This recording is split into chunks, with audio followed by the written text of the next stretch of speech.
Tug of War, an ancient and dynamic sport.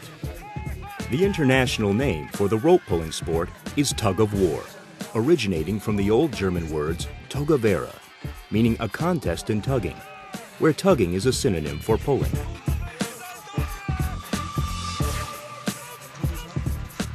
In ancient rituals, mankind tried to establish the strongest and most powerful through a pulling contest, such as a spiritual battle between good and evil. Symbols of the ancient ceremonial tug of war are found in the tomb of Saqqara in Egypt and in the temple of Angkor Wat in Cambodia. The ritual contest evolved into a pure physical trial of strength and force and took place all over the globe. The sheer test of power and strength developed into a competition and became a sport like other athletic activities in the antique Olympic Games in Greece. At the inception of the modern Olympic Games at the end of the 19th century, tug of war was on the program of the Games as part of the track and field disciplines. The tug of war sport participated in 5 consecutive Olympic Games. After the Olympic Games in Antwerp, the International Olympic Committee felt that the Games had become too big and deleted a number of team sports from the program. Tug of war was one of them.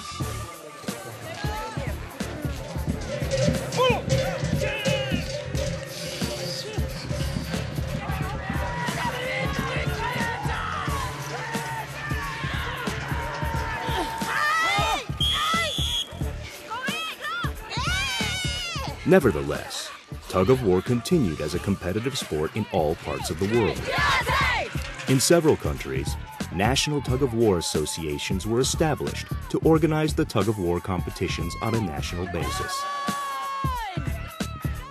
In 1960, Mr. George Hutton, president of the British Tug of War Association, took the initiative to contact the Swedish Association, and they agreed to establish the Tug of War International Federation, TWIF.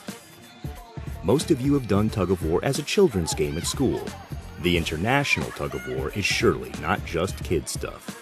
It's one of the most powerful competitive team sports with a clear set of rules to ensure fair play in the competitions. Originally featuring as a track and field discipline, the tug of war sport is nowadays done as an outdoor as well as an indoor sport.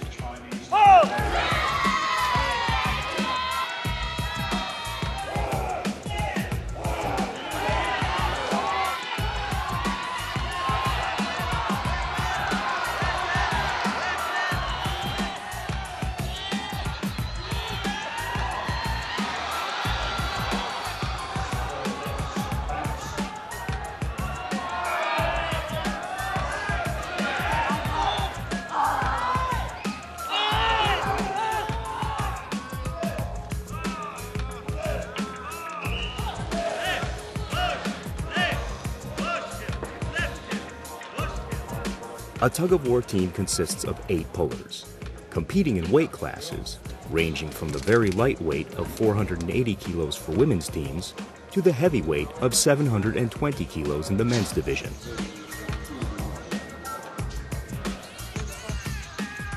The rules are straightforward. The teams have to pull the marked rope over a distance of 4 meters. After the teams have taken the strain on the rope, the judge begins the contest with the command, "Hell!" Pullers can only grip the rope with their bare hands, and only the feet can touch the ground. Infringements such as sitting are penalized with cautions. With 3 cautions, a team loses the pull. Though the rules are simple, the sport requires a wide range of tactics and techniques, in which teamwork always remains the most essential part. Over the years, the basics of a tug-of-war contest have hardly changed. The tug-of-war teams, on the other hand, have substantially evolved. The pullers have become far more athletic and physically stronger. Due to the increased fitness of the athletes, the technique of the teams changed into a dynamic style, in contrast to the former static fashion.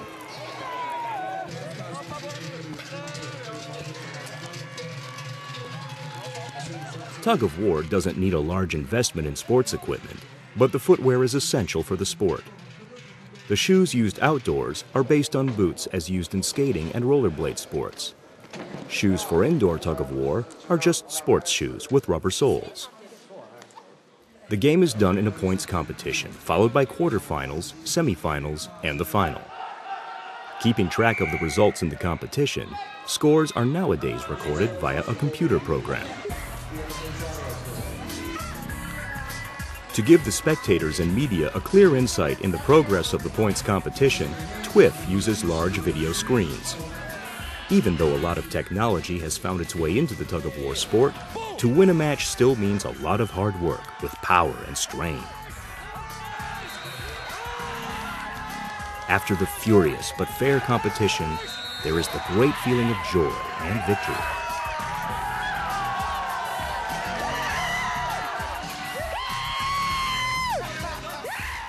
To be able to win, pullers must go through an extensive program of muscle power training, endurance, and fitness.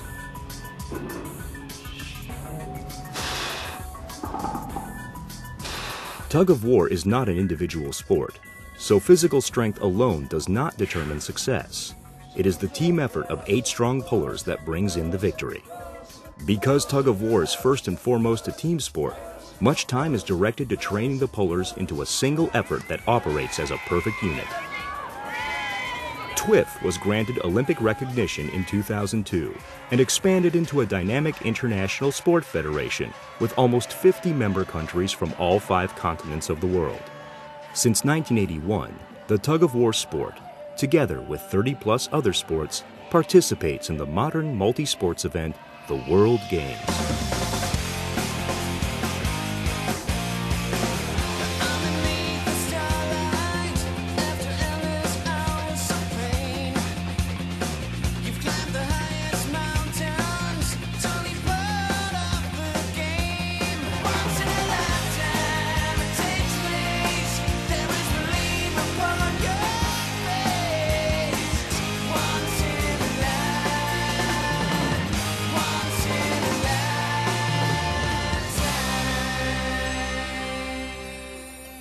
At the opening of the World Games in 2001, the huge ceremonial rope pulled into the stadium of Akita was a reminder of the cultural history of tug-of-war in Japan and the special place of the tug-of-war sport in the World Games as one of the founding members.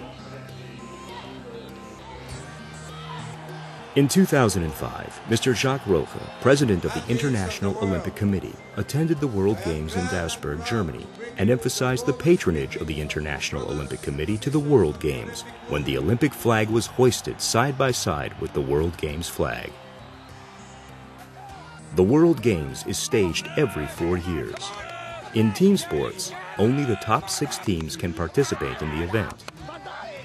Teams at the TWIF World Championships fight for the top 6 positions in the ranking, which qualifies them for a ticket to the next World Games. Tug of war is a demanding sport. Great physical and mental efforts are required to make it to the top. The rewards, however, are very satisfying indeed.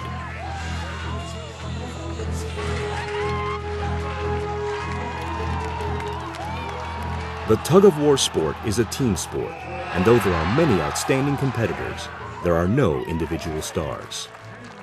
The sportsmanship in tug-of-war is of the highest order, leading to the development of a true team spirit, perhaps the most valuable element in the sport.